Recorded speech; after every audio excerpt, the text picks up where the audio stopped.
Hey guys, what's up? Welcome back here to today's edition of Advanced Bass Fishing, and really appreciate you guys joining me for today's video. Got sort of a highly educational video for you guys today that's sort of boring to a lot of people that want just, quick fixes and secret lures and that type of stuff, but it's definitely going to help you out. I wanted to talk about the type of areas that bass start to move into in the early springtime of the year.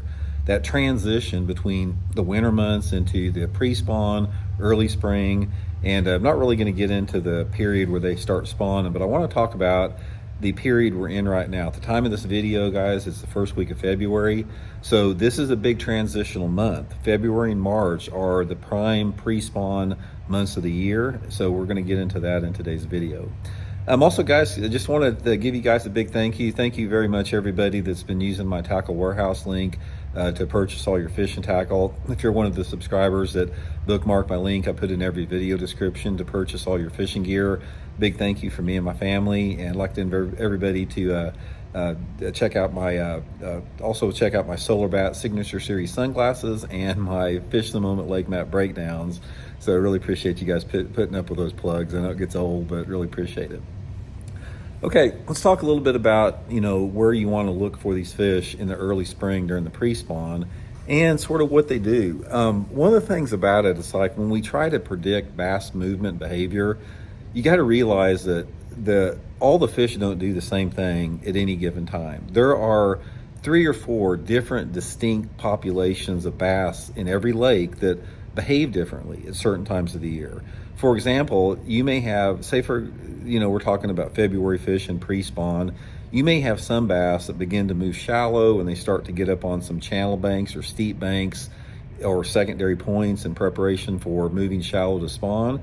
And then at the same time that you have those fish that move up in 2 to 3 foot of water, looking for crawdads, moving up shallow, you'll still have fish out suspended in the middle of the lake if the lake is clear enough.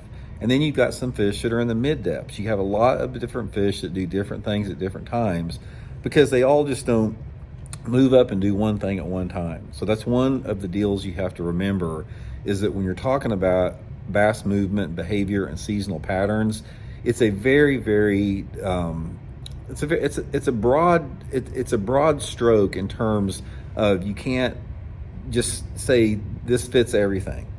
And it would be nice if you could do that. It'd be nice if you could just say all the bass do this at this time under this situation, but it doesn't work that way. I have been in situations where, like I said, I've been catching fish on a crankbait in 2 foot of water in the month of March, and then I talked to a buddy of mine that catches them over 60 foot of water that are suspended 20 foot down. That's just the reality of how bass move. But given that, you have to start somewhere.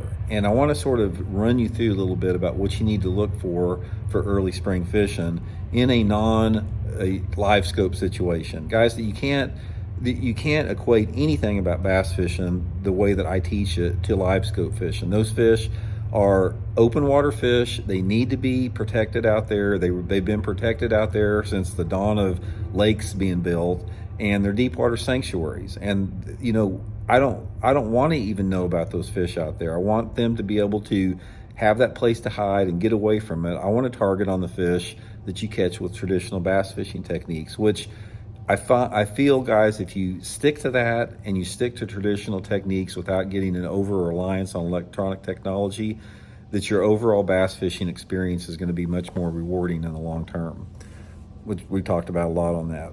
Okay, this is what some things you need to look for in terms of early spring bass fishing. And I want to just keep it to man-made lakes here that don't have grass in it. I mean, every time we talk about techniques and patterns, you can't cover everything, because some of you guys fish tidal rivers, some of you guys fish Florida, some of you guys, your lakes are frozen over until April, some of you guys are desert lakes. But let's just try to keep it to man-made reservoirs, because you can apply parts of that to about anywhere you fish. Okay, here's the progression that you have from January to February and into March into the pre-spawn. In January, you have more bass that are deep in the month of January than about any other time of the year. Not to say that there can't be some fish shallow, but you have most of the bass are either deep or they're suspended. And that's all relative to the water clarity, the depth of the fish they use, and the depth that the fish suspend is all dependent upon how dirty the water is or how clear the water is.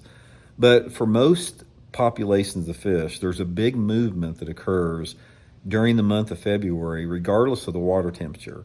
A lot of people think that the water temperature signals bass movement, and it does have a part to play in it.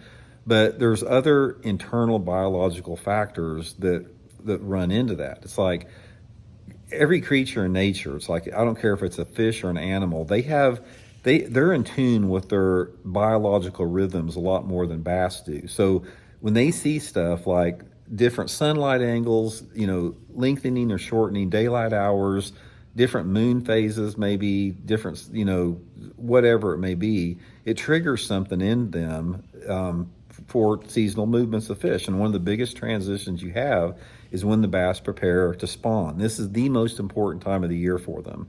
The 3-month period of like February, March, and April are the 3 most significant months in a bass's life, because it's when they reproduce, and that's what bass do. They eat and make babies, and that's it. That's their deal. So what happens in the month of February when you start seeing all this stuff beginning to change? It's like, it's staying light a little bit later at night. The sunlight angle is starting to change in the sky a little bit. The temperatures maybe aren't dipping down quite as cool, so there may be some very slight gradual warming depending upon your weather patterns. And when all that stuff comes together, there is a segment of the bass in the lake, and it gets more and more as it gets closer to April, that begin to move shallower. Now that shallowness is relative again to the water clarity, because for example, a lake like where I fish here at Table Rock Lake, bass, you can catch bass in 60, 70 foot of water. Those fish begin to move up shallower into that 5 to 10 to 15 foot zone. And some of them will move a little bit shallower than others. Some of them hang off a little bit deeper, again, based upon weather patterns and sunlight conditions. But overall, you start to have a migration of the bigger female bass, especially into that shallow water, to start setting up and start staging and preparing for the rigors of spawn. Now, one of the things that they do, especially the bigger female bass, is this is the time of year they actively feed.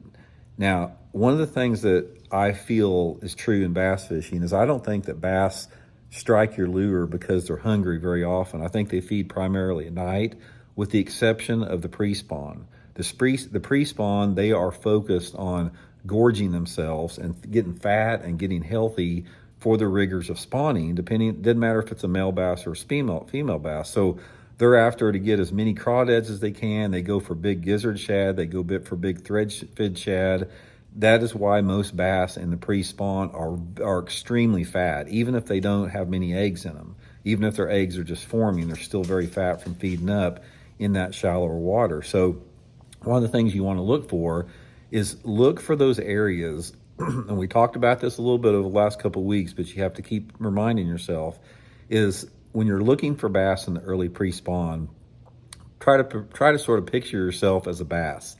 And you may know of a great spawning cove. You're this bass, and say you're 5 or 6 years old, and you got your favorite spawning cove. It's protected, it's flat, there's a good hard bottom on it, it's maybe some stumps in there you can spawn around, and you're going to move up and spawn in that cove when things get right. But until then, you're going to hang out close to that area, and you're going to take advantage of that structure that offers the best feeding opportunities and offers the best safety for you. And those areas are usually your steeper areas, your steeper points, your steeper channel swings, your channel banks, your bluff banks.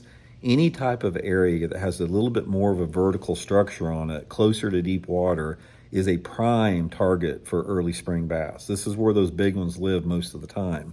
Now, the depth that they live in, again, is relative to the day, the water clarity, the sunlight intensity. But for the most part, it's just like anything else. The dirtier the water, the shallower those fish are going to be. The clearer the water, the deeper they're going to be, or the more they're going to suspend.